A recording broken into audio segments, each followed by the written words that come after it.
ମାଟିଏ ଯେତେ ଯେତେ ସେ ଜଳୁଥାଏ ସେତେ ସେତେ ଝଟକୁ ଥାଏ ଏବଂ ସେଇ ଝଟକିବା ପଣ ଯୁଗରୁ ଅନେକ ଯାଏ ଆମ ଅନ୍ତରାତ୍ମାରେ ବଳବତ୍ତର ହୋଇ ରହିଥାଉ।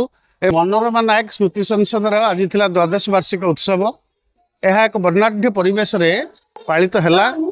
ଆମେ ଆଜିକୁ ଦ୍ୱାଦଶ ବର୍ଷ ଅର୍ଥାତ୍ 12 ବର୍ଷ ହେଲା ଏ କାର୍ଯ୍ୟକ୍ରମ ଜାରି ରଖିଛୁ। ଜଣେ विशिष्ट शिक्षाविद एवं कवि को आम सम्मान करुचु। लालमोहन नायक जड़े शिक्षाविद जे कि मनोरमा नायक दियर थिले एवं से स्वाधीनता संग्रामी थिले।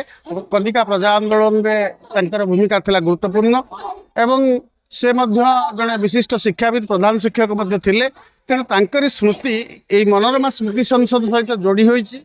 लालमोहन नायक स्मारकी वक्तृता आज दिगला ओडिया साहित्य बहु एवं ए संपर्क में विशिष्ट बाग्मी प्राध्यापक दामोदर बेहेरा से तांकर चिंतन रखिले एवं पंडित वीरेंद्र पंडा से आज तांकर सुंदर भाव में चिंतन रखिले।